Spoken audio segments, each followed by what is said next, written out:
반갑습니다. 무혐의로 종료가 됐습니다. 그래서요? 저 혹시 봉했고요. Selamat datang kembali di channel alur film kesayangan kita, Misyana. Sebuah channel alur film yang akan membawakan alur cerita dari film-film asyik dan menegangkan yang tanpa basa-basi lama lagi. Mari kita cekin.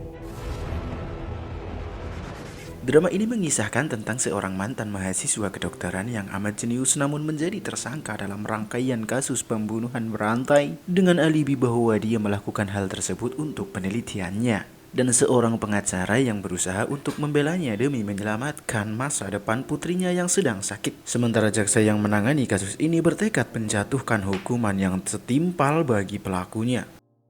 Drama ini mengangkat dilema etika kemanusiaan dan batas tipis antara keadilan serta balas dendam. Film diawali dengan adegan seorang pria sedang menelepon di tengah hujan deras. Percakapannya terdengar penuh emosi dan kekesalan. Hingga tak lama kemudian ia menutup teleponnya dan berjalan menuju sebuah gang kumuh yang hanya diterangi cahaya lampu remang-remang. Namun tanpa disadarinya, seseorang tak dikenal mengikutinya dari belakang. Dan sesaat kemudian orang itu bertanya, "Bukankah kamu Hong Jae-gwang?" Hong Jae terkejut karena orang tersebut mengetahui namanya. Ia pun balik bertanya, "Siapa kamu?" Namun pria itu hanya diam. Ketika Hong Jae kembali bertanya, orang tadi kenal itu tiba-tiba menyerangnya tanpa peringatan.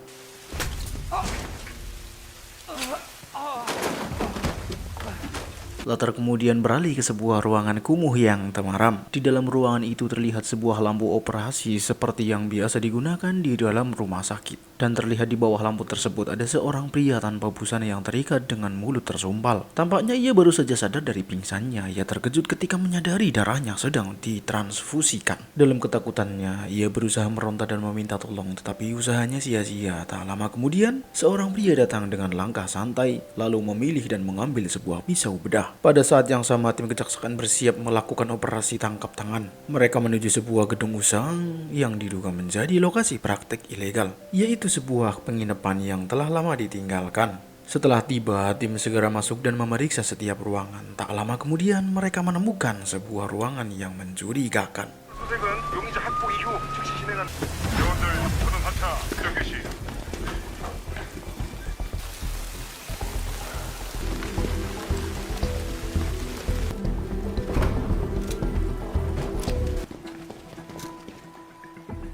경찰이다, 움직이지 마!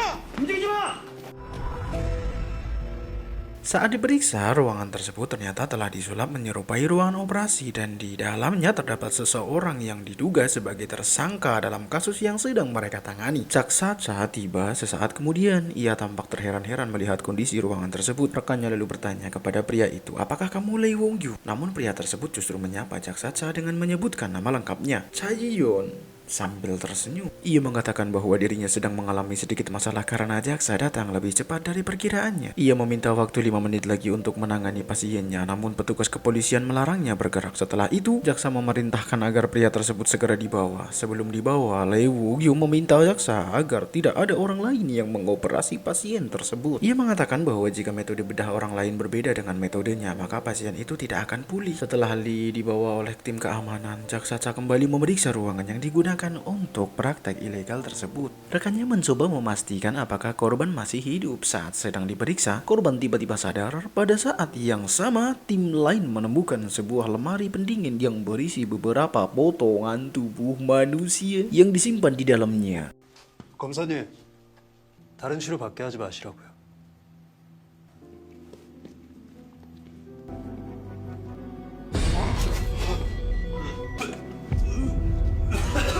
Keesokan harinya, sekelompok wartawan terlihat mewawancarai seseorang yang diduga terlibat dalam kasus penyerangan terhadap warga. Namun kericuhan tersebut berhasil dihadang oleh pengacara yang mendampinginya. Pengacara itu segera membawanya pergi untuk menghindari kerumunan wartawan yang semakin banyak. Saat berada di dalam mobil, pengacara yang bernama Park Han-jun tersebut menerima sebuah pesan berisi tagihan medis atas nama Park Min-soo, putrinya sendiri yang didiagnosis menderita penyakit langka. Hal itu tentu membuat Park Han-jun sangat frustasi karena anaknya yang masih belia harus menghadapi penyakit berat di usianya.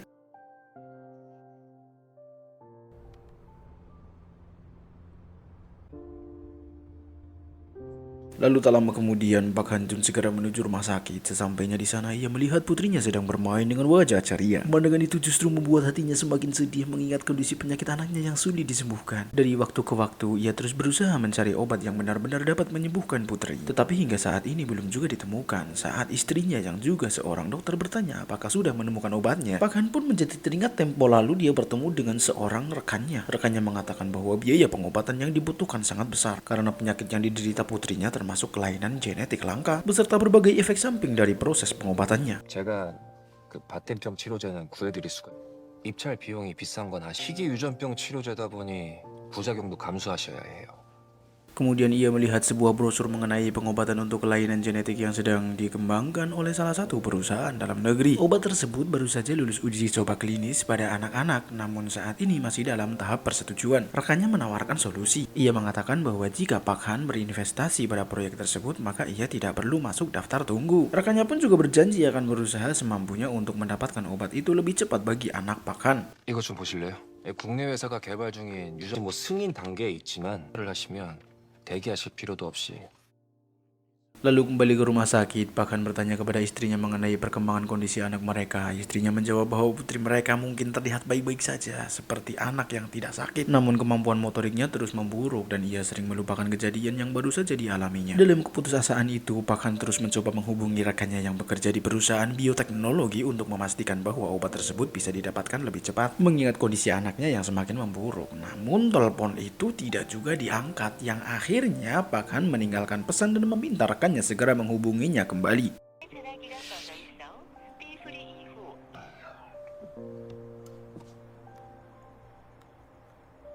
Di sisi lain terlihat jaksa Cha Yi-yeon yang sedang bersiap untuk menginterogasi Lee Wo-gyum, seorang tersangka pembunuh berantai yang sebelumnya ditangkap dalam operasi tangkap tangan pada awal film. Rekannya dari kepolisian yang bernama Detektif Kung, ia tampak penasaran. Ia menanyakan tentang Lee Wo-gyum yang saat penangkapan menyebut nama jaksa Cha seolah-olah mereka sudah saling mengenal. Namun jaksa Cha menanggapinya dengan sikap yang cuek. Ia justru meminta Detektif Kung untuk sementara memperluas area pencarian di tempat kejadian perkara. Jaksa Cha mengatakan bahwa ia sendiri yang akan menemui Lee Wo-gyum. Kemudian jaksa Cha masuk ke ruang interogasi dan tanpa basa-basi langsung bertanya, bagaimana kamu bisa mengenal nama aku? Lee Wo-gyum pun menjawab bahwa ia pernah melihat jaksa Cha dalam sebuah artikel. Lalu jaksa Cha pun menyinggung pernyataan Lee di tempat kejadian perkara, bahwa ia sedang merawat korban yang ia sebut sebagai pasien. Lee menjawab bahwa pria tersebut adalah pasien kanker stadium akhir. Ia menjelaskan bahwa ketika pria itu datang kepadanya, penyakit kankernya sudah menyebar luas. Dan saat Lee hendak menjelaskan lebih rinci, jaksa Cha memotong pembicaraannya. Ia mengatakan bahwa dirinya hanya ingin memastikan apakah Lee memang berniat membunuh korban tersebut atau tidak. 전 어떻게 알고 있었던 거예요? 예전에 기사에서 본 적 그때 현장에서 그분 말기암 환자였어요. 위 전이가 많이 된 상태였고요. 그 얘기는 다음에 하시죠. 죽이려고 한 건지만 확인한 거라. Kemudian jaksa Cha mengalihkan pertanyaannya. Ia menanyakan tentang semua benda yang terdapat di dalam kulkas. Lee hanya menjawab singkat seolah tidak peduli dengan mengatakan bahwa jaksa sudah melihat sendiri isinya. Namun jaksa Cha menegaskan bahwa ia ingin penjelasan yang lebih detail. Setelah terdiam sejenak, Lee menjawab dengan nada tegas bahwa benda-benda tersebut digunakan untuk penelitian. Ia menjelaskan bahwa itu adalah mayat-mayat yang dimutilasi untuk kepentingan riset. Mendengar hal itu, jaksa Cha cukup terkejut. Tetapi ia berusaha menyembunyikan reaksinya. Ia kembali bertanya, penelitian seperti apa yang dilakukan oleh Lee? Lee pun menjelaskan bahwa ia sedang mengembangkan obat untuk penyakit yang tidak dapat disembuhkan, obat yang diklaim mampu mengatasi berbagai penyakit. Namun untuk memastikan apakah obat tersebut benar-benar bekerja, ia membutuhkan tubuh manusia yang masih hidup sebagai objek uji klinis. Karena itulah ia melakukan eksperimen pada orang lain. Mendengar jawaban itu, kemudian jaksa Cha pun bertanya dengan tegas, apakah para korban dibunuh selama proses eksperimen atau justru dijadikan bahan eksperimen setelah dibunuh? Lee menjawab dengan tenang bahwa mereka meninggal setelah diberikan obat. Namun kemudian ia mengubah pernyataannya dan mengatakan bahwa obat itu diberikan setelah mereka dibunuh. Ia tersenyum tipis dan mengatakan bahwa semuanya tergantung situasi. 있었던 것들 뭡니까? 왜 그러셨는지. 아시잖아요. 연구용이에요. 토막 사체. 저는 불치병 치료제를 만들고 있었어요. 복할 수 있는 그런 치료제죠. 살아있는 인체가 필요했어요. 실험을 하다 죽인 겁니까? 아님 죽인 다음에 치료제를 낸 것 같은데. 그때그때 좀 달라요. Jaksa pun menegaskan bahwa hal tersebut akan terungkap melalui proses autopsi. Ia lalu menanyakan jumlah korban. Lee tampak keberatan dengan meminta jaksa untuk tidak membuang waktu dengan pertanyaan yang dianggapnya tidak berguna. Perkataan itu membuat jaksa kesal. Ia menjelaskan bahwa dalam penyelidikan penting untuk mengetahui skala kejahatan yang dilakukan. Ia kembali menanyakan jumlah korban karena berdasarkan analisis DNA diduga terdapat lebih banyak korban. Jaksa kemudian bertanya di mana para korban itu berada. Dengan santai Lee menjawab bahwa mereka mungkin berada di suatu tempat. 피해자들 몇 명이에요? 근데 언제까지 그런 쓸데없는 질문? 사건은 말씀해 주시죠. 이 사람들 어디 있어요? 뭐 어디 있겠죠. Jawaban Lee yang begitu simpel dan begitu mengesalkan menyulut kesabaran jaksa mulai habis. Ia meninggikan suaranya dan menanyakan apakah Lee benar-benar membunuh mereka. 죽였어? 아니 검사님, 안 죽인 거나 마찬가지인데요. 이유야! 호막 사체가 5구가 넘어. Karena penyelidikan menemukan lebih dari 5 tubuh yang dimutilasi di lokasi kejadian. Saat itu Lee menulis sesuatu di buku yang terdapat di meja interogasi, yaitu angka 17. Ia lalu meminta jaksa untuk menjawabnya. Dengan berat hati, jaksa menjawab bahwa 17 dikurangi 17 sama dengan 0. Lee pun menjelaskan dengan rinci. Ia mengaku telah membunuh 17 orang, tetapi menurutnya sebagai gantinya ia menyelamatkan dunia dengan mengembangkan obat untuk penyakit-penyakit langka. Karena itulah ia menganggap bahwa pada akhirnya jumlah korban menjadi 0. 한번 보실래요? 검사님 이거 답이 뭔지 알죠? 0. 그렇죠.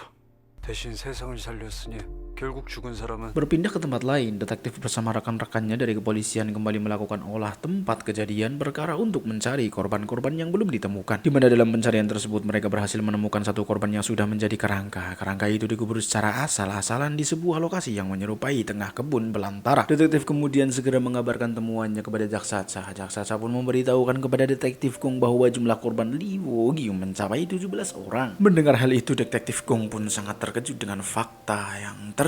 검사님, 17명이에요. 17명이요? Sementara itu berita tentang penangkapan Lee Wo-gyum sudah tersebar luas di masyarakat, di mana dari 17 orang korban kini baru 7 korban yang ditemukan dan polisi saat ini sedang menentukan waktu kematian dan juga mengidentifikasi mayat. Di tempat lain, pengacara Park Han-jun kembali mengunjungi putrinya yang sedang dirawat di rumah sakit. Ia tersenyum sambil menatap Min-so, lalu berkata bahwa Min-so sangat menyukai boneka, tetapi akan lebih baik jika ia bisa keluar dan bermain bersama teman-temannya. Namun Min-so menjawab bahwa ia tidak punya teman, dan mendengar hal itu, Park Han pun berkata bahwa jika Min-so sudah sembuh sepenuhnya, ia akan memiliki banyak teman. Ia bahkan berjanji akan menyekolahkan Min-so hingga ke luar negeri. Min-so sangat senang mendengar hal itu dan bertanya, "Benarkah, ayah?" Park Han pun menjawab, "Tentu saja." Dengan nada polos, Min-so kembali bertanya, "Apakah kita bisa tinggal bersama seperti dulu lagi?" Mengingat ia sudah lama menjalani perawatan di rumah sakit tersebut. Dengan wajah sedih, ayahnya menjawab, "Tentu saja bisa." Tak lama kemudian, Min-so tertidur pulas ditemani ayahnya. Saat itulah ponsel Park Han berdering. Ia menerima panggilan dari reporter Jo Wo-chul lalu segera mengangkat teleponnya. Setelah itu Park Han-jun pergi mengunjungi reporter Jo. Mereka bertemu di sebuah kafe. Reporter Jo mengatakan bahwa ia sedang mengikuti kasus Jeffrey, seorang produser terkenal, dan ia tidak menyangka bahwa justru Park Han-jun yang mengambil serta mendampingi kasus tersebut. Kemudian reporter Jo menawarkan kerjasama untuk menangani sebuah perkara. Ia memperlihatkan sebuah artikel tentang Lee Wo-gyum, seorang pembunuh berantai yang telah menewaskan 17 orang, dan membuat reporter Jo berkata bahwa Lee Wo-gyum ingin memperkerjakan Park Han-jun sebagai pengacaranya. Bahkan dia berani bayar dengan uang muka yang jumlahnya sangat besar. 그 제프리 사건 잘 봤으면 변호사님이 맡을 거라고는 상상도 못했습니다. 첫 자식들하고 먹고 살려다 보니 저랑도 좀 먹고 살 수 있는 일하는 이우겸이 뉴스 보셨죠? 죽인 연쇄 살인마가 이 착수금에 0이 9개가 붙었습니다. Park Han-jun merasa curiga. Ia tidak mengerti mengapa seseorang bersedia mengeluarkan uang sebesar itu hanya untuk menyewa jasanya, yang padahal mereka bisa saja menggunakan firma hukum besar. Namun nampaknya reporter Jo menjelaskan bahwa dialah yang menghubungkan Park Han-jun dengan Lee Wo-gyum. Ternyata Lee Wo-gyum memiliki alasan khusus mengapa ia hanya menginginkan Park Han-jun sebagai pengacaranya. Ia mengatakan bahwa Park Han-jun akan memahami maksudnya jika reporter Jo menyebut nama Mon Se-guk, yaitu rekan kerja Park Han-jun yang bekerja di sebuah perusahaan bioteknologi. Park Han-jun terkejut dan bertanya apakah Lee mengenal Mon Se-guk. 아이 사람아 그 돈이면은 변호사님 연결해주고 수수료도 받고 이우겸이 꼭 변호사님이 하는 이유가 있답니다. 문세국이라고 하면 변호사님이 아실 거라던데. 문세국을 안다고? Reporter Jo pun menjelaskan bahwa menurut pengakuan Lee Wo-gyum, Mon Se-guk adalah salah satu korbannya. Karena sejak pertemuan terakhir mereka, Mon Se-guk memang tidak pernah lagi menghubunginya. Kini Park Han-jun mulai diliputi tanda tanya mengapa Lee Wo-gyum membunuh Mon Se-guk. Adegan kemudian berpindah ke masa lalu, tepat pada saat kejadian ketika Lee Wo-gyum mengincar Moon Se-guk sebagai korban eksperimen berikutnya. 이유겸. 문세국을 왜? Cerita kembali ke masa kini, Pak Han-jun masih sangat terkejut mendengar kabar tersebut, namun reporter Jo hanya bisa menjelaskan secara singkat karena Lee Wo-gyum menolak memberikan detail lebih lanjut. Hal itu membuat Pak Han-jun semakin pusing, bahkan sebelum sempat mencerna sepenuhnya apa yang baru saja ia dengar. Akhirnya Pak Han-jun pun meminta reporter Jo untuk mengatur pertemuannya langsung dengan Lee Wo-gyum. Ia ingin mengetahui sendiri kebenaran di balik kematian Moon Se-guk. Di tempat lain, jaksa Cha baru saja tiba di kantornya. Ia segera memerintahkan bawahannya untuk mengambil seluruh berkas kasus Lee Wo-gyum dari detektif Gong. Selain itu, ia juga meminta agar jadwal interogasi dengan Lee Wo-gyum diatur pada sore hari. Namun setelah diperiksa, ternyata pada waktu yang sama Lee Wo-gyum sudah memiliki jadwal bertemu dengan pengacaranya. Tak lama kemudian, jaksa Cha memutuskan untuk menemui atasannya guna meminta agar penanganan kasus Lee Wo-gyum disarankan kepadanya saja. Atasannya pun bertanya mengapa ia begitu terburu-buru padahal rapat penentuan saja belum dimulai. Jaksa Cha menjawab bahwa dialah yang selama ini bekerja keras menangani kasus tersebut. Ia bahkan mengaku telah menghabiskan seluruh gajinya untuk menyenangkan para detektif di kantor kepolisian Guam demi mendapatkan informasi. Atasannya kemudian mengingatkan agar ia tidak terlalu fokus pada kasus, melainkan lebih memperhatikan penilaian dari rekan-rekan kerjanya. Namun jaksa Cha tetap bersikeras. Ia mengatakan bahwa justru karena rekam jejaknya bersih tanpa celah, maka dari itu ia harus memegang kasus tersebut. Meski demikian, atasannya masih belum menyetujuinya. Lalu jaksa Cha menyampaikan hal penting. Ia berkata bahwa Pak Han-jun akan menjadi pengacara pembela Lee Wo-gyum. Mendengar hal itu, atasannya tampak terkejut. Jaksa Cha kemudian menjelaskan bahwa Pak Han-jun dikenal sebagai pengacara yang berhasil memenangkan berbagai kasus besar seperti perselisihan perburuan, pelecehan, dan segala sesuatu yang jarang terjadi sebelumnya di Korea. Atasannya pun bertanya-tanya mengapa Pak Han-jun mau mengambil kasus tersebut. Apakah ia sedang sangat membutuhkan uang? Namun jaksa Cha menjelaskan bahwa jika ia tidak bisa memenangkan kasus ini dan tidak berhasil menuntut hukuman mati bagi pelaku, maka kedepannya tidak akan ada lagi yang berani menangani kasus tersebut. Dan sekali lagi jaksa Cha memohon agar kasus Lee Wo-gyum diserahkan kepadanya saja. 이유겸 사건. 뭐가 그렇게 급한 건데? 저 구함자 형사님도 회식 시켜주느라 제가 직접 뛰어서 물어온 사건이잖아요. 자 검사, 네가 챙겨야 할 건 사건이 아니라 김 검사 연차는 돼야 해. 박한준인데도요? 부당노동 직장 내계로 전부 국내 최초로. 이거 연쇄살인이에요. 욕바지 되는 거라서 다들 맡고 싶어 하지도 않을 거라고요. 제가 맡겠습니다. 저한테 맡겨주십시오. Adegan kemudian beralih terlihat pengacara Pak Han-jun dan reporter Jo telah berada di ruang kunjungan penjara tempat Lee Wo-gyum ditahan. Terlihat setelah beberapa saat menunggu, mereka akhirnya bertemu langsung dengan Lee Wo-gyum. Dengan sedikit gugup, reporter Jo memperkenalkan Pak Han-jun sebagai pengacara yang akan menanganinya. Namun tanpa basa-basi, Pak Han-jun langsung menanyai Lee, apakah kau yang membunuh Moon Se-guk? Lee Wo-gyum menanggapinya dengan santai, mengapa Anda terburu-buru seperti itu? Pak Han-jun pun kembali menegaskan, apakah kau membunuh Moon Se-guk? Terlihat Lee menarik nafas panjang lalu menjawab, ya, aku yang membunuhnya. 박한준 변호사님이시오. 이유겸 씨. 예. 문세국을 죽였다고. 성격이 엄청 급하시네요. 이유겸, 문세국을 죽였어? 예, 죽였어요. 왜요? Pengakuan itu pun sontak membuat Pak Han-jun tersulut emosi. Dengan nada tegas ia bertanya, lalu apa yang kau lakukan dengan penawar itu? Penawar yang dimiliki Moon Se-guk. Namun nampaknya Lee Wo-gyum tampak tidak memahami maksudnya. Ia mengatakan bahwa dirinya hanya membunuh Moon Se-guk dan tidak mengetahui apapun tentang penawar tersebut. Lalu tak lama kemudian Lee menyinggung fakta bahwa Pak Han-jun sedang mencari penawar. Ia menduga obat itu pasti dibutuhkan untuk seseorang yang dekat dengannya. Lee kemudian bertanya, apakah itu untuk keluargamu? Dengan nada sinis ia menebak bahwa penawar tersebut pasti untuk putri Pak Han-jun yang lahir ketika usia ibunya sudah tidak muda sehingga sang anak menderita penyakit langka yang membutuhkan obat khusus. Lee pun tertawa menganggap Pak Han-jun jauh lebih naif dari yang ia bayangkan. Ia bahkan menyinggung masa lalu Pak Han-jun yang pernah tertipu hingga kehilangan $2 juta. Mendengar hal itu, Pak Han-jun pun diliputi amarah dengan rasa muak. Ia langsung mencengkeram kerah baju Lee Wo-gyum dan berkata dengan geram, apa hubunganmu dengan Moon Se-guk? Dengan nada mendesak, ia menuntut Lee untuk mengatakan secara jelas apa yang ia ketahui dan di mana penawar itu berada. Namun Lee justru menjelaskan bahwa tidak ada obat yang dapat menyembuhkan penyakit paten, terlebih untuk anak seperti Min-soo yang sudah menunjukkan gejala sejak awal. Menurutnya kematian dalam beberapa tahun ke depan adalah satu-satunya kemungkinan yang akan terjadi. Ucapan tersebut membuat Pak Han-jun tampak sangat terpukul. Wajahnya menunjukkan kesedihan dan keputusasaan hingga membuat reporter Jo yang melihat suasana yang semakin tegang mencoba menenangkan keadaan dengan meminta Pak Han-jun untuk duduk karena sejak tadi ia terus berdiri dengan emosi yang terus memuncak. Setelah Pak Han-jun mulai terlihat lebih tenang, Lee Wo-gyum meminta agar mereka berbicara dengan baik-baik. Ia mengatakan bahwa Moon Se-guk bisa saja berbohong. Tetapi berbeda dengannya, Lee memastikan bahwa ia mungkin dapat menyembuhkan putri Pak Han Jun. Pak Han Jun pun semakin terheran-heran. Ia mempertanyakan dari mana Lee Woo Gyum mengetahui nama putrinya Min Soo. Lee hanya menghela napas lalu mengatakan bahwa ia akan memberikan uang muka sebesar $1 juta jika Pak Han Jun berhasil membebaskannya dari penjara. Ia akan memberikan $1 juta lagi, namun Pak Han Jun tidak mempercayai perkataan Lee dan mengira ia hanya sedang mempermainkannya. Lee kembali menghela napas lalu meminta reporter Joe untuk meyakinkan Pak Han Jun agar mempercayainya. Pak Han Jun pun tertawa dengan wajah frustasi. Ia kemudian bertanya, bagaimana jika ia hanya mengambil uang tersebut dan menolak menjadi pengacara Lee Woo Gyum? Lee yang mendengar jawaban dari Pak Han Jun dengan penuh percaya diri, ia menjawab bahwa hal itu tidak akan terjadi. Ia mengatakan bahwa begitu Pak Han Jun bertemu dengan pasien yang pernah diselamatkannya, ia yakin Pak Han Jun akan kembali menemuinya. Pak Han Jun pun bertanya mengapa Lee begitu percaya diri. Lee menjawab bahwa para pasiennya adalah orang-orang dengan penyakit yang sangat sulit disembuhkan dan ia berhasil menyembuhkan penyakit-penyakit tersebut. 민서 병 고칠 수 있어요. 그래도 오늘 여기까지 와주셨으니 착수금 10억 드릴게요. 그리고 저를 밖으로 나가게 해주시면 너 나하고 말장난 하지 말자고 했지. 된다고 치자. 내 그 돈만 받고 널 변호 안 한다네. 그럴 리 없을걸요.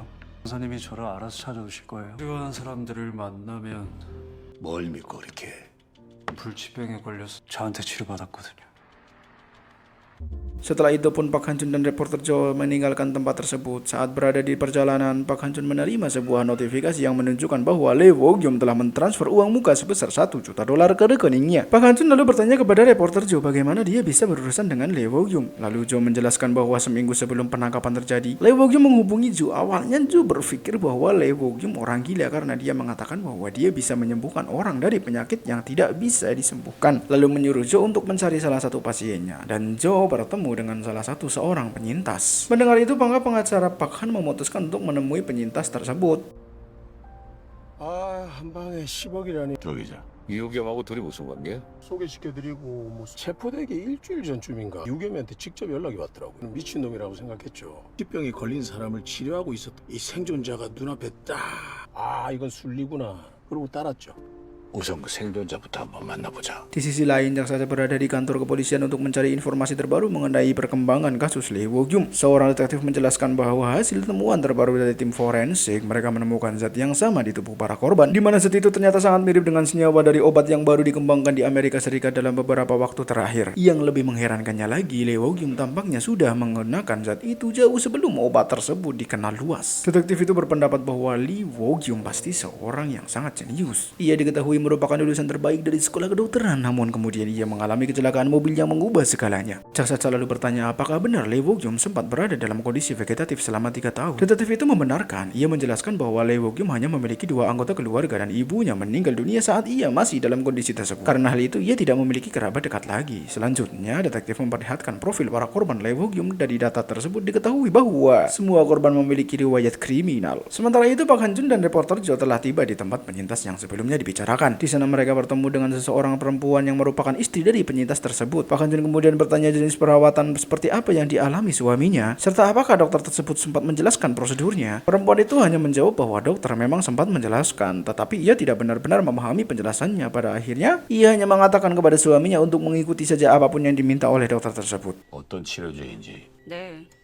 근데 뭘 믿고서 치료를 맡기신 거예요? 저 양반이 워낙 힘들어해서 치료받은 분들 더 아세요? 상우 엄마한테 소개받았거든요. 그분 연락처 좀 알 수 있을까요? 바로 옆 가게 그 미용실. Mendengar hal itu, Pak Han Jun meminta informasi kontak ibu Sang-woo. Ia memberikan informasi tentang pemilik salon yang lokasinya tepat di sebelah tempat kerja lamanya. Lalu ia pun menyarankan agar Pak Han Jun mencari informasi melalui orang tersebut. Tak lama kemudian mereka segera menuju tempat yang dimaksud. Di tengah perjalanan, Pak Han Jun melihat artikel yang ditulis oleh reporter Joe. Ia pun bertanya apakah reporter Joe pernah menemui pasien lain selain pasien yang baru saja mereka datangi. Reporter Joe menjawab bahwa ia hanya pernah bertemu dengan pasien tersebut. Selebihnya informasi yang ia dapatkan hanyalah kabar burung. Keesokan paginya, jaksa sudah berada di penjara tempat Lee Woo Gyum ditahan. Ia menanyai Lee mengenai 10 korban lainnya. Selain beberapa korban yang jasadnya ditemukan dalam kondisi terpotong-potong, jaksa ingin tahu kemana Lee membuang tubuh para korban yang lain. Namun dia menjawab dengan penuh percaya diri. Ia mengatakan bahwa seharusnya jaksa melihatnya sebagai seseorang yang menyelamatkan para korban, bukan malah yang membunuh mereka. Mendengar hal itu, jaksa tertawa. Ia lalu berkata, apakah itu benar-benar penting bagimu? Fakta bahwa semua korbanmu memiliki catatan kriminal. Dia hanya tersenyum dan mengatakan bahwa ia tidak menyangka Jaksa bisa mendapatkan informasi tersebut lebih cepat dari yang ia pikirkan. Jaksa kemudian menebak bahwa Lee kemungkinan berencana mengatakan di pengadilan bahwa ia hanya membunuh orang-orang jahat, tolong bebaskan aku atau semacamnya. Lee Bok Yum pun menanggapi perkataan tersebut dengan mengatakan bahwa anggapan itu sangat kekanak-kanakan. Ia menegaskan bahwa dirinya memiliki harga diri dan tidak mungkin mengatakan hal seperti itu di pengadilan. Dengan nada serius, Lee kemudian menanyakan bahwa ia sebenarnya telah menyelamatkan orang-orang yang menderita penyakit langka dan didiagnosis sulit disembuhkan. Menurutnya kematian para korban adalah bentuk pengorbanan yang diperlukan demi menyelamatkan orang lain. Jaksa pun menimpali, bahkan jika kau menyelamatkan 101.000 orang, membunuh satu orang tetap membuatmu menjadi seorang pembunuh. Bukankah itu perhitungan yang jauh lebih sederhana daripada 17:17? Mendengar hal itu, Lee Bok Yum tampak enggan melanjutkan percakapan. Ia beranjak dari tempat duduknya seolah ia ingin mengakhiri interogasi. Namun saat ia hendak berdiri, Jaksa segera menghentikannya dan menyuruhnya untuk duduk kembali. Jaksa pun berkata bahwa Lee tidak seharusnya berdiri sebelum dirinya. Ia kemudian menambahkan jika Lee ingin diperlakukan seperti manusia, maka ia harus bersikap layaknya manusia. Jaksa tampak kesal karena Lee tidak mau mengakui perbuatan kejinya dan justru berdalih bahwa semua itu adalah bentuk penyelamatan manusia. Dengan penuh kesal, Jaksa meninggalkan ruangan interogasi. Menurutnya waktu yang ia habiskan sia-sia karena Lee tetap tidak mau menunjukkan di mana ia membuang 10 mayat korban yang lain. Di dalam perjalanannya, Jaksa menelepon detektif dan memintakan agar dengan cara apapun mereka harus menemukan jasa-jasa tersebut. Ia menegaskan bahwa mereka harus mendakwa Lee Bok Yum dan menjatuhkan hukuman yang setimpal. Menanggapi perintah itu, pihak kepolisian pun memperluas parameter pencarian terhadap para korban. Tim kepolisian kemudian bergerak secara terpisah dan terbesar untuk menemukan informasi serta petunjuk yang berkaitan dengan para korban yang belum ditemukan. Sementara itu, Pak Han Jun dan reporter Jo telah tiba di salon yang dimaksud oleh istri penyintas yang mereka temui sebelumnya, di mana terlihat mereka langsung menanyakan keberadaan Ibu Sang-woo dan meminta alamat atau nomor kontaknya. Namun pemilik salon mengatakan bahwa ia tidak memiliki nomor kontak Ibu Sang-woo karena perempuan itu hanya mengatakan akan menghubunginya kembali setelah menetap di tempat yang baru. Dikarenakan tidak bisa mendapatkan kontaknya, Pak Han Jun pun kemudian menanyakan tempat-tempat yang biasa dikunjungi oleh Ibu Sang-woo atau Sang-woo, atau informasi apapun yang dapat membantu mereka menemukan jejak keberadaan keduanya. Lalu tak lama kemudian pemilik salon menginformasikan bahwa Sang-woo sangat suka menggambar. Ia lalu menunjukkan sebuah foto lukisan yang menggambarkan sebuah tempat di tepi danau. Tak lama kemudian mereka segera menyusuri tempat yang tampak ada pada lokasi lukisan tersebut. Sesampainya di sana, mereka mencoba menanyakan kepada setiap orang yang ditemui tentang Ibu Sang-woo maupun Sang-woo, namun tidak seorang pun yang mengenal mereka. Sementara itu, Jaksa baru saja tiba di kantornya. Asistennya kemudian menunjukkan rekap hasil evaluasi psikologis Lee Bok Yum, di mana dari hasil tersebut terlihat bahwa Lee menjalani 2 periode tes, dan pada kedua tes itu tidak terdeteksi adanya kebohongan dalam pernyataannya. Metode pengujian yang digunakan pun berbeda, namun hasilnya tetap sama. Bahkan yang lebih mencengangkan, Lee mengatakan bahwa ia merasa sangat senang karena berhasil melewati tes tersebut. Hal itu sontak membuat Jaksa semakin pusing. Dengan terpaksa ia kembali mendatangi Lee di penjara untuk menemuinya lagi. Jaksa meminta Lee menceritakan awal mula semua peristiwa itu. Lee pun mulai bercerita. Semuanya berawal dari sebuah tanaman dalam pot yang hampir mati. Saat itu ia menuangkan sisa cairan hasil penelitiannya ke dalam pot tersebut.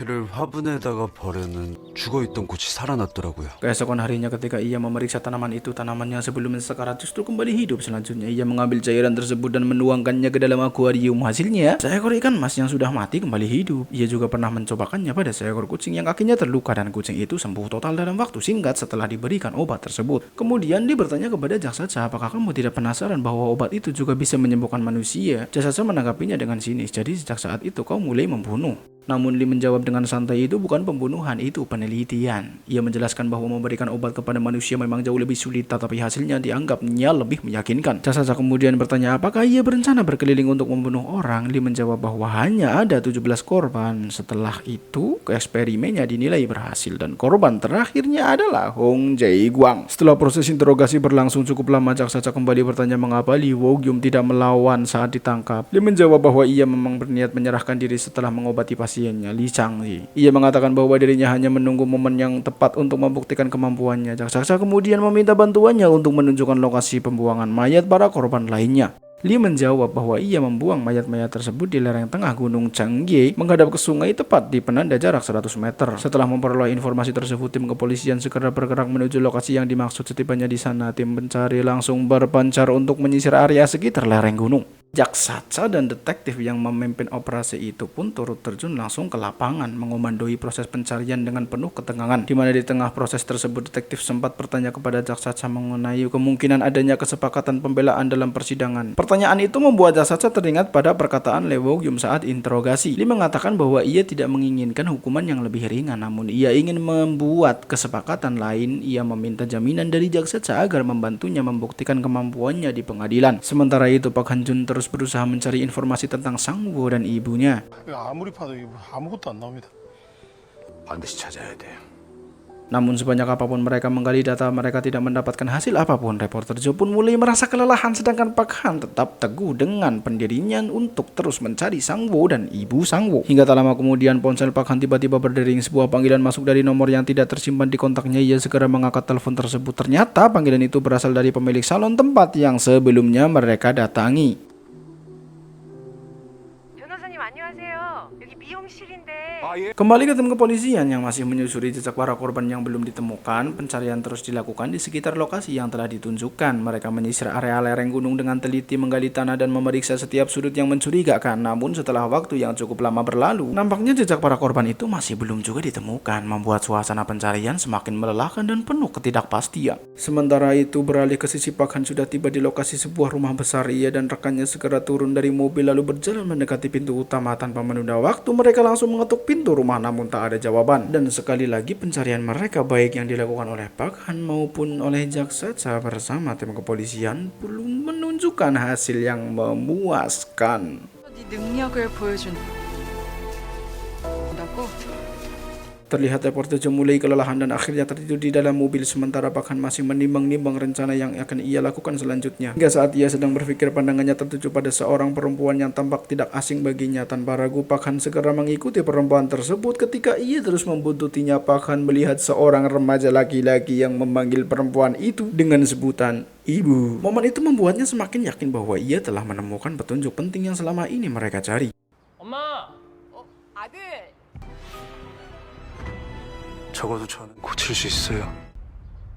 Sementara itu di lokasi pencarian, salah satu anggota tim kepolisian menemukan sesuatu yang mencurigakan. Ia segera meminta rekannya untuk membawakan sekop. Setelah memulai menggali tanah di titik tersebut, mereka berhasil menemukan satu jasad korban. Yang tak lama kemudian tim lainnya juga menemukan jasad-jasad korban lain di area tersebut, membuktikan bahwa pengakuan Lee Woo-gyum memang benar adanya. Penemuan itu menjadi titik penting dalam penyelidikan yang selama ini penuh ketidakpastian, hingga akhirnya mereka mencoba mengenali salah satu mayat yang kondisinya masih relatif utuh. Tim penyelidik menduga bahwa jasad tersebut adalah korban terakhir, yaitu Hong Jae-gwang. Dilihat secara kasat mata, tubuh Hong hampir tidak memiliki sisa darah, seolah-olah seluruh darahnya sudah terkuras habis. Temuan itu semakin menguatkan dugaan bahwa ia menjadi bagian dari eksperimen yang dilakukan oleh Lee Woo-gyum. Sementara itu, Park Han tampak terbelalak. Ia melihat dengan mata kepalanya sendiri bahwa ia telah menemukan Sang-woo dalam keadaan sehat. Remaja itu berjalan dengan wajah ceria sambil memanggil ibunya. Pemandangan tersebut seolah membuktikan bahwa perkataan Lee Woo-gyum memang benar-benar ia mampu menyembuhkan penyakit langka seperti yang diderita Sang-woo, meskipun dengan cara bereksperimen dengan mengorbankan dan membunuh manusia lainnya. Kembali ke tim kepolisian, mereka segera melakukan proses identifikasi terhadap para korban yang telah ditemukan. Satu persatu jasad diperiksa dengan teliti, dicocokkan dengan data orang hilang, serta didokumentasikan sebagai bagian dari proses penyelidikan yang terus berlanjut. Setelah proses identifikasi selesai, pihak kejaksaan mengadakan rapat, di mana dalam rapat tersebut jaksa menjelaskan bahwa seluruh korban yang berjumlah 17 orang telah ditemukan. Namun ia menegaskan bahwa penemuan itu bukan sepenuhnya hasil kerja tim kepolisian, melainkan berdasarkan pengakuan langsung dari Lee Woo-gyum. Jaksa juga memaparkan permintaan tersangka terkait kesepakatan pembelaan. Meskipun demikian, ia tetap bertekad membawa kasus ini ke pengadilan hingga Lee Woo-gyum dijatuhi hukuman mati. Di tempat lain, pengacara Park Han terlihat mengunjungi Lee Woo-gyum di penjara. Park Han mengatakan bahwa ia baru saja bertemu Sang-woo dan ibunya. Dengan wajah masih diliputi keraguan, ia bertanya apakah hal benar Lee yang telah menyembuhkan Sang-woo. Lee Woo-gyum mengangguk membenarkan hal tersebut. Namun Park Han belum sepenuhnya percaya. Lee kemudian mengatakan bahwa seseorang yang pernah kembali dari ambang kematian biasanya mampu melihat sesuatu yang tidak dapat dilihat orang lain. Ia lalu menceritakan masa lalunya. Dahulu ia pernah mengalami kecelakaan serius. Para dokter mengatakan bahwa darahnya mengalami mutasi, tetapi ia tidak mempercayai hal itu hingga suatu ketika muncul efek samping dari kecelakaan tersebut. Gelombang nyeri hebat yang datang secara tiba-tiba dengan rasa sakit yang sama seperti saat kecelakaan terjadi. Dalam keputusasaan menghadapi rasa sakit itu, Lee mulai bereksperimen pada tubuhnya sendiri. Ia melakukan tindakan nekat tanpa mempedulikan resiko kematian, menyuntikkan berbagai zat yang ia harap dapat menjadi obat. Hingga suatu hari rasa sakit itu tiba-tiba menghilang sepenuhnya setelah ia menyuntik menyuntikkan obat racikannya sendiri, obat yang kemudian ia klaim mampu menyembuhkan penyakit yang sebelumnya dianggap tak dapat disembuhkan. Hari persidangan pun tiba. Lee Wok-yum hadir di ruang sidang didampingi pengacaranya, Park Han-jun. Sementara jaksa penuntut adalah Cha Yi-yeon. Jaksa kemudian mengajukan pertanyaan mengenai terdakwa yang telah membunuh 17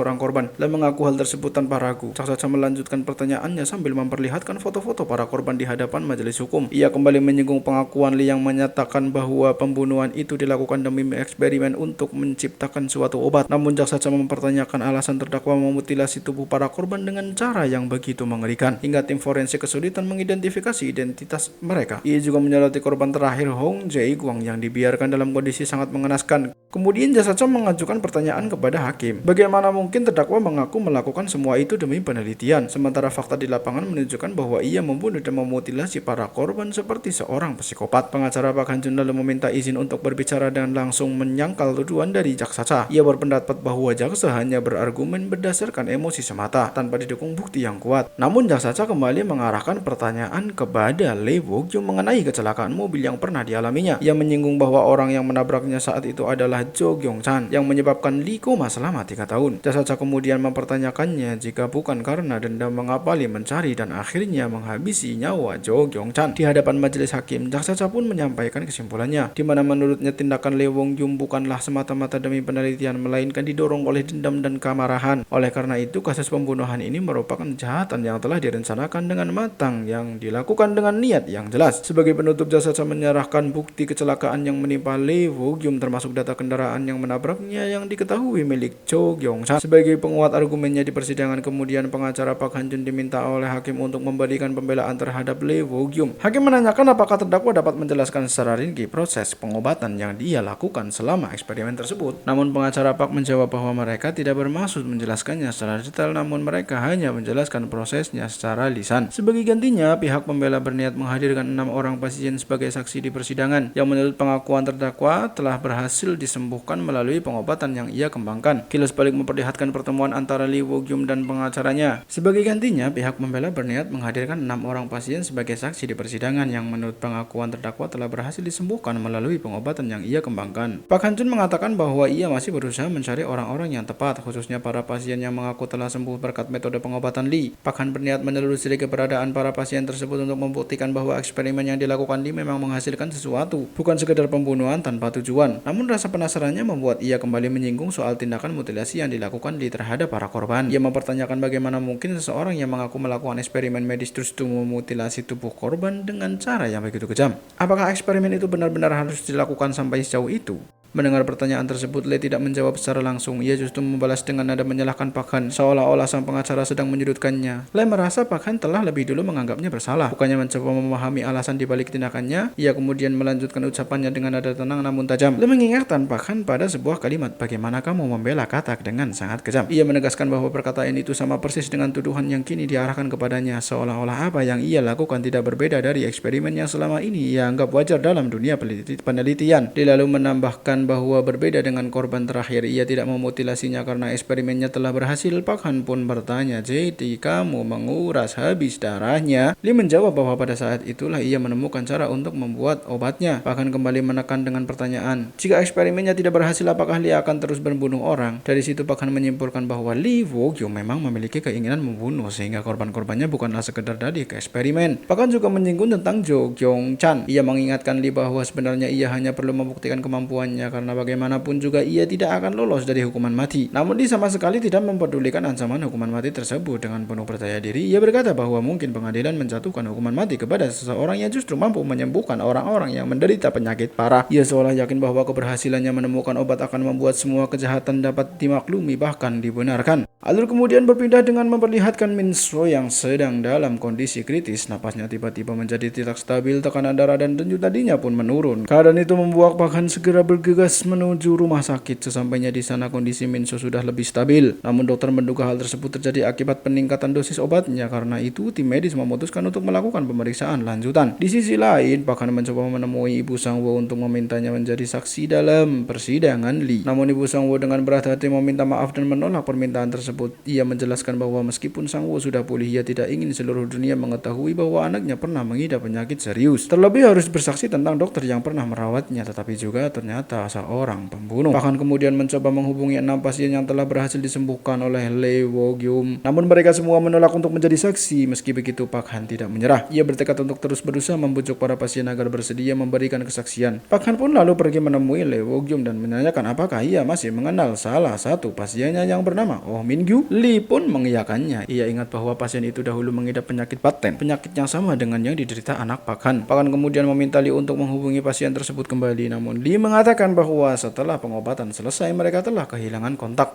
Pak Han pun lalu bertanya apakah Lee tidak memiliki catatan mengenai proses perawatan yang pernah dilakukannya. Lee menjawab bahwa ia memang memiliki buku catatan tersebut dan meletakkannya di ruang kerja rumahnya. Buku itu berisi seluruh catatan penelitiannya. Mendengar hal itu, Pak Han segera bergegas menuju rumah Lee Wo-gyum untuk mencari buku catatan yang dimaksud. Tak berselang lama ia menemukan sebuah catatan dengan judul hasil uji klinis pada manusia, penyakit Batten. Namun saat sedang memeriksanya, ia mendapati seseorang yang tidak dikenal mengintip dari balik jendela. Menyadari hal tersebut, Pak Han langsung berlari keluar untuk mengejar orang itu. Tak lama kemudian ia berhasil menangkapnya dan membawanya ke kantor kepolisian. Yang ternyata orang tersebut hanyalah seorang remaja yang biasa melakukan siaran langsung di internet. Di mana kali ini ia sedang membahas kasus Lee Wo-gyum. Pengacara Pak pun mengingatkannya bahwa tindakannya bisa saja menyeretnya ke penjara karena dianggap menghalangi proses keadilan. Singkatnya, reporter Jo menghubungi mantan bawahan pengacara Pak Han yang sudah tidak bekerja dengannya. Mereka membicarakan para pasien yang enggan bersaksi dalam kasus pembunuhan berantai yang dilakukan oleh dokter yang telah menyembuhkan penyakit mereka. Mantan bawahan Pak itu kemudian menawarkan diri untuk mencoba membujuk para pasien agar mau bersaksi di persidangan. Ia pertama kali menemui Ibu Sang-woo dan berusaha meyakinkannya. Ibu Sang-woo akhirnya bersedia menjadi saksi, tetapi ia meminta jaminan agar anaknya tetap baik-baik saja setelah persidangan. Ia juga menyerahkan sebuah surat yang ditulis dan dikirim langsung oleh Lee Wo-gyum kepada mereka. Hal yang sama terjadi pada pasien-pasien lain yang ditemui oleh mantan bawahan pengacara Pak. Mereka juga menerima surat serupa. Para pasien tersebut bersedia bersaksi namun meminta jaminan keamanan, dan 6 pasien yang ada baru 2 orang yang berhasil dihubungi dan mereka bersedia menjadi saksi. Mereka adalah mantan penderita polio kanker stadium akhir yang kini telah sembuh total. Sementara itu 4 pasien lainnya masih belum dapat dihubungi, di mana keesokan harinya digelar sidang keempat dalam rangkaian persidangan pertama kasus Lee Wo-gyum. Dan diketahui pada sidang tersebut pengacara Pak menghadirkan seorang ibu pasien sebagai saksi. Pengacara Pak kemudian mempersilahkan saksi untuk menjelaskan kejadian yang dialaminya. Saksi mengungkapkan bahwa pada hari itu Lee Wo-gyum datang dengan membawa tas medis. Setelah itu ia menyuntikkan sesuatu yang disebut sebagai obat ke lengan putranya, Sang-woo. Gejala awal setelah penyuntikan tersebut adalah Sang-woo terlihat sangat lelah dan tertidur cukup lama, bahkan hingga menjelang subuh. Namun pada pagi harinya Sang-woo tiba-tiba berteriak sambil berdiri. Ia memanggil ibunya dan berkata, "Ibu, lihat ini." Saat sang ibu menengok ke kamar, ia melihat Sang-woo sudah berdiri dengan kedua kakinya sendiri, di mana diketahui selama 18 tahun penyakit polio yang diderita Sang-woo membuatnya tidak pernah bisa berdiri. Namun setelah pengobatan yang dilakukan Lee Wo-gyum untuk pertama kalinya, Sang-woo dapat berdiri dengan kedua kakinya sendiri, dan sejak saat itu Sang-woo seolah mendapatkan kehidupan baru. Ia bisa berjalan seperti orang normal. Oleh karena itu Sang-woo dan ibunya sangat berterima kasih kepada Lee Wo-gyum. Jaksa kemudian menanyakan kepada saksi berapa banyak rumah sakit yang pernah memvonis bahwa penyakit polio yang diderita anaknya tidak dapat disembuhkan. Ibu Sang-woo pun menjawab bahwa ada sekitar 7 rumah sakit yang menyatakan hal tersebut. Namun jaksa membantah pernyataan itu. Ia mengatakan bahwa ibu Sang-woo sebenarnya tidak melakukan pemeriksaan ulang secara menyeluruh sehingga hasil diagnosisnya bisa saja berbeda dari sebelumnya. Menurut para ahli, penyakit polio memang sangat sulit disembuhkan, akan tetapi ada kemungkinan bahwa Sang-woo sebenarnya tidak menderita polio melainkan penyakit segawa. Jaksa menjelaskan bahwa penyakit segawa memiliki gejala yang hampir mirip dengan polio, tetapi peluang kesemuanya jauh lebih besar. Dengan demikian, ada kemungkinan bahwa Lee Wo-gyum sebenarnya mengobati penyakit segawa, bukan polio seperti yang selama ini diyakini. Pengacara Pak pun segera membantah pernyataan tersebut, di mana menurutnya terlepas dari perdebatan mengenai jenis penyakitnya, fakta yang tidak bisa disangkal adalah Lee Wo-gyum berhasil mengobati pasien hingga sembuh total. Setelah perdebatan tersebut, persidangan pun ditunda sementara dan diistirahatkan selama 30 menit. Dan diketahui setelah beberapa saat persidangan kembali dilanjutkan, namun saksi kedua terlihat tak siap untuk hadir sebagai saksi. Maka dari itu, pengacara Pak meminta waktu penundaan untuk saksi kedua. Namun setelah hakim berunding, hakim memutuskan untuk tetap memanggil saksi kedua. Saksi kedua pun didatangkan dan dia mulai mengatakan kesaksiannya dengan berkata bahwa dia memang melakukan perawatan dengan Lee Wo-gyum, namun penyakitnya belum sembuh karena setelah itu dia tetap melakukan perawatan medis lagi. Dia mengingatkan bahwa Lee Wo-gyum bukanlah seorang dokter melainkan seorang penipu karena Lee Wo-gyum sempat mengancam akan membocorkan informasi pribadi saksi. Setelah persidangan selesai, Lee Wo-gyum tampak marah. Ia berkata kepada pengacara Pak bahwa kemampuan sang pengacara terasa tidak memadai. Bagaimana kita bisa memenangkan persidangan ini jika seperti ini? Pengacara Pak pun terlihat kesal. Ia merasa situasi tersebut justru terjadi karena ulah Lee sendiri yang mengancam saksi. Perdebatan di antara keduanya pun berlangsung sengit dan memanas. Sementara itu jaksa pergi menemui Song Tae-jin, saksi kedua bahwa dalam persidangan tadi, Song Tae-jin menjelaskan bahwa ia pernah mendapatkan perawatan dari Lee Wo-gyum dan bahkan telah didiagnosis sembuh total. Namun karena masih ragu, ia memutuskan untuk memeriksakan diri ke rumah sakit yang ternyata penyakitnya kambuh kembali. Ia mengatakan bahwa Sang Wo kemungkinan akan mengalami nasib yang sama dengannya. Namun jaksa menjelaskan bahwa setelah menjalani perawatan dari Lee Wo-gyum, Sang Wo tidak pernah lagi menerima perawatan dari rumah sakit lain. Jaksa kemudian memperjelas pertanyaannya. Ia menyimpulkan bahwa setelah dinyatakan sembuh total oleh Lee Wo-gyum, Song Tae-jin justru kembali ke rumah sakit dan dari situlah penyakitnya kambuh kembali. Song Tae pun mengiyakan pernyataan tersebut. Hal itu justru membuat jaksa kembali teringat pada perkataan Lee Wo-gyum saat awal penangkapannya, yaitu Anda tidak bisa membiarkan pasien menjalani prosedur lain. Jika itu mengganggu metode saya, maka pasien tidak akan pernah bisa pulih. Mengingat ucapan itu, jaksa kembali menyimpulkan pertanyaannya. Ia mengatakan bahwa kondisi Song Tae memburuk setelah ia kembali menjalani perawatan di rumah sakit. Dengan begitu, kemungkinan besar penyebabnya bukan karena perawatan dari Lee Wo-gyum. Sementara itu, pengacara Park mengingatkan Lee bahwa catatan medis dan kesaksian yang mereka ajukan telah dibantah oleh pengadilan. Ia mempertanyakan bagaimana mungkin ia bisa terus mempercayai Lee setelah semua yang terjadi. Namun Lee tetap bersikukuh pada pendiriannya. Ia mengatakan bahwa yang bisa dilakukan pengacara Park sekarang adalah mencari cara untuk membuktikan kemampuannya agar ia dapat mengobati orang-orang yang menderita. Lee menegaskan bahwa niatnya baik, tetapi ia tidak mengerti mengapa pengacara Park tidak dapat memahaminya. Pengacara Park masih meragukan niat tersebut. Ia kemudian berkata, apakah kamu benar-benar ingin membuktikan dirimu? Atau ada sesuatu yang lain yang tidak saya ketahui? Lee pun menjawab dengan tenang, apakah kamu ingin aku memberitahumu? Dan apakah kamu yakin kamu bisa mengatasinya?